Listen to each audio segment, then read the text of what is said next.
Hi everyone, I hope you all are doing well. So we have learned previously about the scientific management principles, who practice the scientific management principles, what are the principles, right? So now we are going to learn in detail the techniques or the characteristics of principles of management. Okay, that is scientific principle of management. Now, as Taylor suggests that scientific management techniques or principles are based on functional, that is, he has focused mostly on the operational function, okay, in the lower level. So he said that the first technique of scientific management, he mentioned that there should be separation of planning and doing. Planning means you are planning a policy. So I am in the board of director, or I am the manager of a certain company. I have the responsibility of planning that in this time frame, this is the target that you need to achieve. Suppose as a manager, I told my functional executives and all the factory operational heads and all that you have to make 1000 units of chips in 8 hours. Okay, in this 8 hours, some have to supervise, someone has to do the packaging, someone has to do the quality check, but everyone in a team has the target of producing 1000 chips in 8 hours. Okay, now as a manager or in the top management, as I have planned this, so this is called planning. Okay, now who will do and execute this production process? Operation peoples, right? Operation team, you can say a route clerk, or you can say like the quality head will see the quality of the product, and then store manager. Okay, everybody will do their part, so that is going to be the doing. Okay, now Taylor says that you have to separate the planning and doing. Planning will be done by the top managers, and then doing will be done by the workers, the lower level workers, or the execution operational peoples. Why? Because if you give the delegation for the workers to plan and execute the work, he might be confused or she might get confused. Like I am working in a production of producing chips. Okay, so I am the manager. I will have more idea about what is the production that I need to do in 8 hours, so that the cost is reduced, and at the same time we can produce more chips for selling the chips. Okay, we have to also plan about the distribution process, how we will distribute, in how many stores we are going to distribute. Okay, what should be the sales, so how many production you need in 8 hours, that the cost is reduced, resources are used properly, and the sales increases for profitability of my organization. So I should focus on this part. But however, if I am in the execution process and I do not know about the budget, about the capital, about the resources, I only know the execution part, if I am given the planning part, will I be able to do both? No. My skill and knowledge only will be doing how to utilize optimum the resources and produce the chips. I cannot go for planning, because for planning I need vast knowledge about finance, capital, budget and everything. So that's why there should be a separation of planning and doing. I hope you got it now. I have explained in details. Now the second is functional foremanship. Functional foremanship means in the functional area. That is, I have already told you, FAIL has focused on the top management, whereas Taylor has focused on the factory functional level management. Why? Because Taylor first started his journey as a laborer, then a chief engineer, then as a general manager. So he worked in steel companies, he worked in factories, so he have more awareness and idea about practical based techniques. So his techniques suggest that Functional foremanship, that means each and every function should consider foremanship. That means there should be people for each and every function. So there is 8 functional foremanship that he has mentioned, which consists of number A is route clerk. Okay. Route clerk means this is A for determining the route. That means the path for the movement of, it is written from store to factory. That means how to accumulate the resources. So you have to buy the resources, raw materials, and then bring it to the factory, right? So the raw materials should be of good quality, right? It should be of minimum cost. So this all process should have one functional foreman, that should be route clerk. He will see the movement from distribution processes. Distribution process, channel like warehouse, then factory, warehouse, and then it goes on to the retailers. Okay, so this way the distribution channel works. You need to not go in details at this moment. Only you need to understand is the route clerk says, that means route, the path for analyzing the movement of raw materials from stores to the factory at the right time, so that we can produce and there is no gap in between while we are producing the chips. Okay. Now the second one is instruction card man. Okay, not instruction card man. Instruction card man means making detailed instruction for doing a job.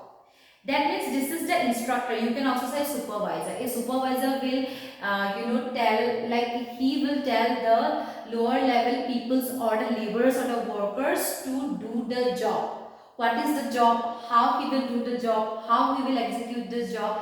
That is a different functional head, which is instruction card man. Okay, and it is also showing preparing a card containing such instruction. That means you are preparing a proper chart.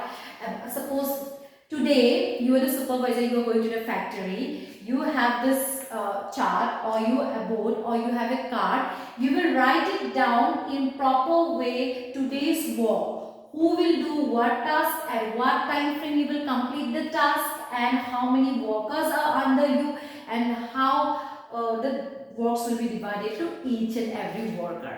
Okay, that is called instruction card man. That should be another functional foreman. Okay, now comes C, time and cost clerk, which means that there should be a foreman, a person who will analyze the time and the cost for the production. So time should be limited, like I have said that in 8 hours you have to produce 1000 units of chips. Now in 8 hours, so if we increase, suppose if a labor is not able to complete the task in 8 hours, so we what will happen then? The time increased. Labor will only work for 8 hours. You know labor law. Labor law doesn't allow a person to work more than 8 hours in a day. Okay. So what will happen then?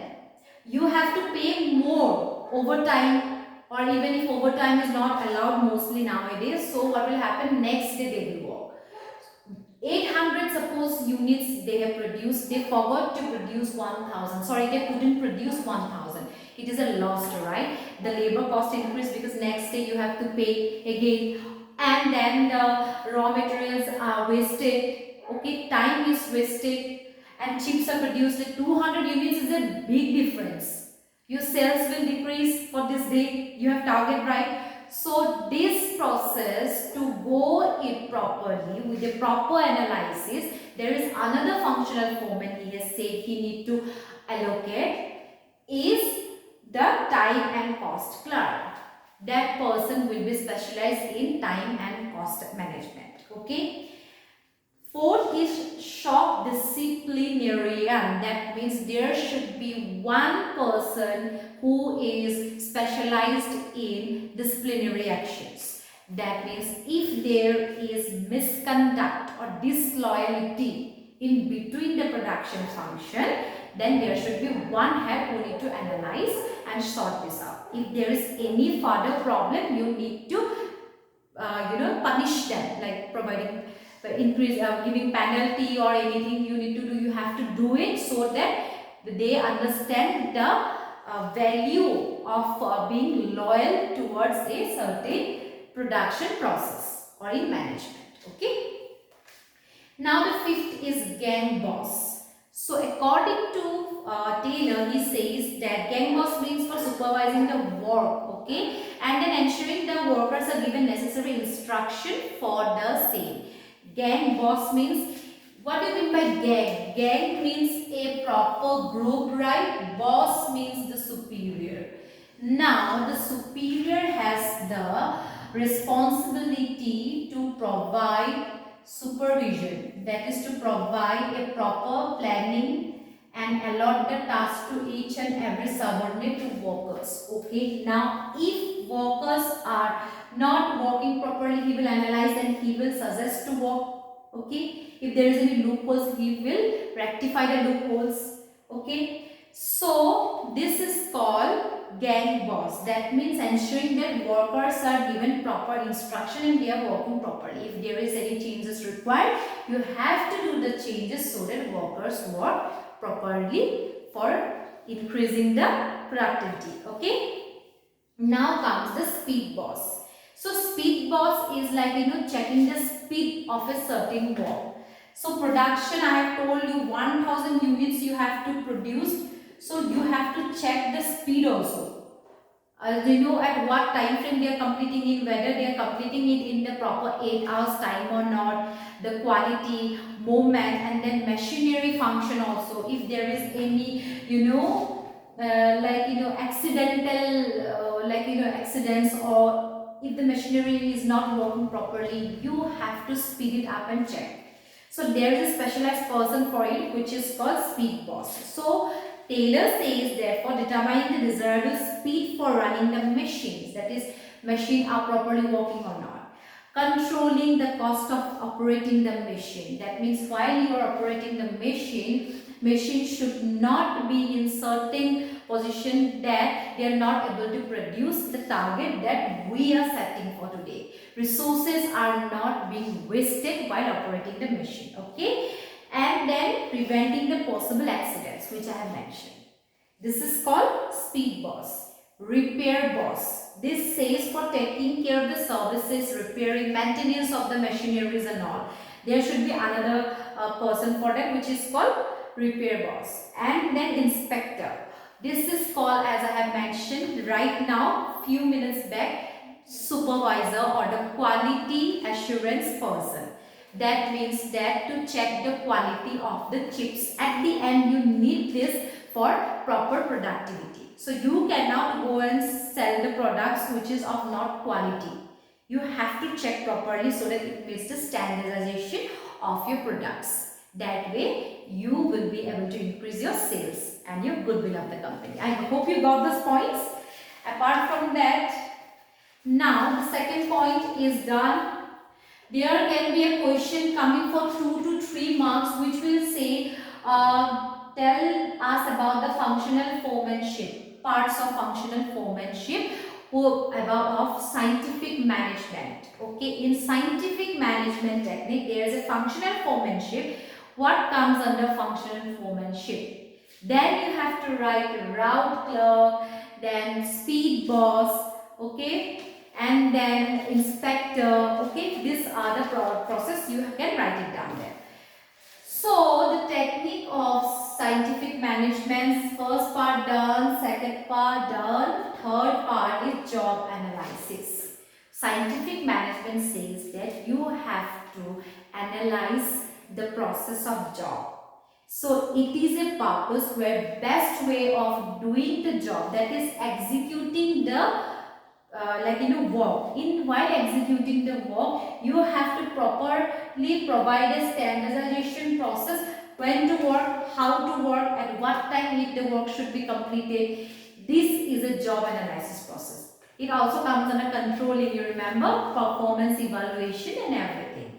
So here the best way of doing a job is one which requires the least movement. According to Taylor, he says while doing a job, there should be least movement, that is, movement should be less. Like, I am doing a work, I am doing it, okay? If I know the work, I will do it. If I do not know the work, I will make movements. That means I will go and ask someone else. I will go talk to someone. I will talk to the colleagues. I will talk to the supervisor. It is okay to talk. But every time you move and talk and you discuss, you are wasting your time that is provided to produce a particular product.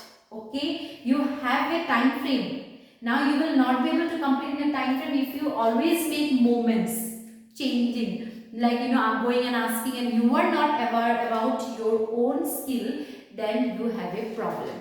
That is time consumption. Okay? To reduce that, job analysis is one specific function technique that in scientific management Taylor is focusing on. Okay? And then less time, as I say, if you make less movement, the less time consumption and you will be able to produce more. Okay, and the cost will also lessen. Why the cost will be lower?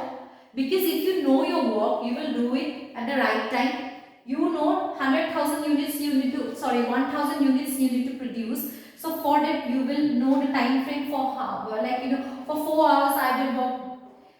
For 4 hours I will work and I will produce, I would say 500. And then for 4 hours next I will work and I will produce 500. It is 1,000 units. Okay, you need to know the exact time required for each and every production process to achieve the target. So for that, job analysis is important. That means you are analyzing. In scientific management, Taylor says that you as a manager has to analyze the proper time required for a particular job in the execution operation process. Okay. So it also says that job analysis will necessarily involve time study, that is analyzing the time, how much time they are taking for producing a product. Motion study, you have to see if they are making more movements or motion, they are loitering around from here to here, to do the work, complete the task. Then you need to find out, if suppose I am saying I am the manager, I have seen supervisor, okay, I have seen that my workers are moving from here to loitering around. He is, he has been provided to take care of the raw materials. So now he is operating and producing the chips now. Okay, in the operation process, he is making more movements. So I need to find out the way how he will lessen the movements. What machinery that I can allot so that he can make less movement and walk more without moving. That way time will, time will lessen. Okay, that way he will be able to produce without fatigue. So here is also one point saying fatigue study that indicates the amount and frequency of rest needed by the worker. If a worker is making more movement while producing, he will be fatigued. His mental health will deteriorate, his physical health will deteriorate, he will be fatigued and he cannot give his much of his energy to work for the task allotted. So to reduce those kind of fatigue, movement, time reduction, only you need to analyze how they are working, what are the moments, if there is any problems they are facing, you need to find a solution so that this moment and time consumption is reduced to produce the exact target provided to the workers. Okay. So now third point is done. Fourth point is standardization. That means standardizing the process, which says that you should prepare a proper planning for the department and so as to standardize the instrument, tools, time of work, amount of work, working condition, cost of production, etc, etc, etc. That means that you need to standardize each and every process. While you are planning, you need to provide a standardized plan. When to work, how to work, at what time you need to complete the work. Okay. Now for the timing process also you need to analyze, job analyze if there is more movement, if the time consumption is increasing, again in another plan to reduce the time. If if cost of production is increasing, then you need to find out where any other alternative machineries that will reduce the cost of production. You say the resources are wasted, you need to find out way to to allocate such machineries that will reduce the wastage of resources. Or maybe you can say you will hire and allot those workers who are skilled who will reduce the wastage of resources. That is called standardization. That means planning so that cost is reduced. Okay. Now fifth point is scientific selection, placement and training, which says that according to Taylor, scientific management, that means selection of workers should be on a scientific basis and their education, experience, aptitude, physical fitness, etc. should be considered properly with equal weightage. That means if you have the criteria of producing chips, so you will have to have skills, how many experiences required, so and then what should be the qualification, everything should be analyzed so that the selection, placement and training of workers are done properly. You are selecting right candidates and then placing those candidates as per the skills required, and then also training them and training and developing them from time to time so that they can upskill themselves according to the loopholes, or you can say according to the standardization that we have for an organization. Okay, so that is called scientific selection, placement and training of workers. Okay, so suppose you need a physically fit person to do the production process, you have to examine him, right? Whether he is physically fit or not, mentally fit or not, he is loyal or not. All these analysis will be done in the scientific selection, placement and training of workers, which is important. So that is also a technique of scientific management by Taylor. Okay. Differential piece rate system. Okay, this is very important. Differential piece rate system should be, it is considered for reward. Okay, this is a process, monetary incentives, and Taylor introduced and applied a differential piece rate which was found to be highly motivating. So while he was a general manager and he was a chief engineer, he comes up with the conclusion of providing rewards and incentives, monetary incentives. That means you can say bonus. Okay, if you achieve the target, you will be provided incentives.